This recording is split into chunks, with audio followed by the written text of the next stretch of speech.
You asking me two separate questions. One is first as to what is our biggest security challenge. I think, like I've said, the security situation in the state, as I see it, for the better part of the last 2 years, has been very, very peaceful and stable. So, therefore, if you look at all the parameters against which you weigh such a situation, they've all been down. Terrorism today is largely fueled from across the borders. I think that much is very clear. We haven't had any active recruitment as I see it over the last year and a half. The numbers last year were down to a dozen, I think, across the year, and this year, they are almost next to nil.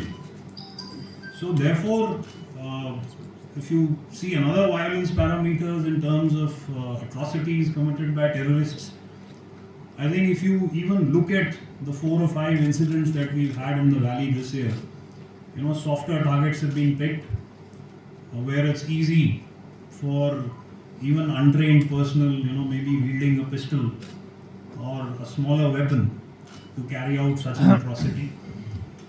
But the numbers are almost negligible. If you see terrorist initiated incidents, and I'm speaking within the valley, they've again been far and few in between. So therefore, now what is the challenge? The challenge is to be able to maintain this situation. In my view, Kashmir has had a good year, just as it did last year. But we need a few more good years like this for the peace to be enduring and lasting. And that, I feel, is the biggest challenge of the security forces, to be able to keep the situation the way it is today. I'm conscious of our responsibility as far as nation building is concerned. We premise our outreach to the Kashmiri people and the Awam on certain pillars. And let me spell these out. The first one is education, the second is the youth, third is women, the fourth is promoting culture. So if I was to quickly just run through each of these pillars, as far as education is concerned, you are aware that we've spearheaded many pioneering schemes. We've got 28 Army Rural schools that are spread across the valley, and I feel that through these, we can shape the personalities of young children and make them realize as to what is good for them, what are the opportunities that lie ahead of them, and how they can realize these. You've heard of the JKSSS, where we sponsored as many as 900 students. We've invested about 37 crores over the last 3 years, and this will continue because most of these students are going to colleges and universities that have been carefully and deliberately identified and picked, and the students are in 4-year programs that they are attending.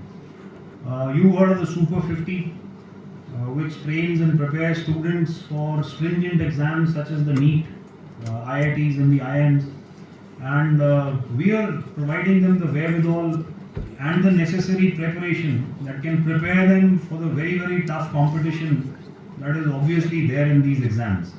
Speaking about the youth, I know there are challenges such as ill influences. Look,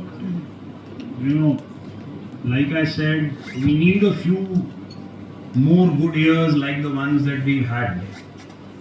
2024, 2023, I would say 2022 also amongst those.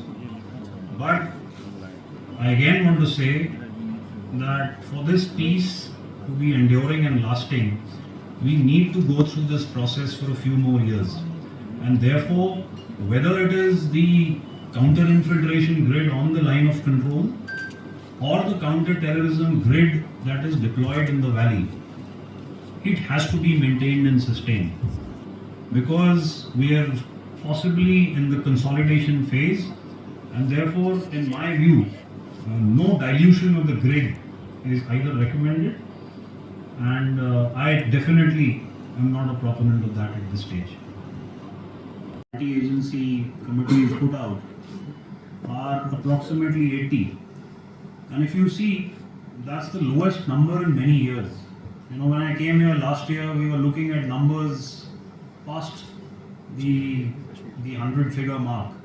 Now that figure has come down.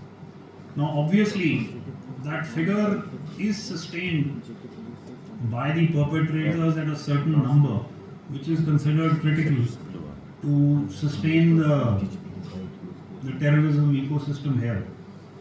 It has been the endeavor of the security forces to actively and aggressively bring these numbers down, and I think we've succeeded. Now the official figure is at 80, and I'm quite confident that the way we are going ahead, and we are prosecuting our operations in a manner where we are utilizing every wherewithal and means at our behest, I think these numbers will keep going down.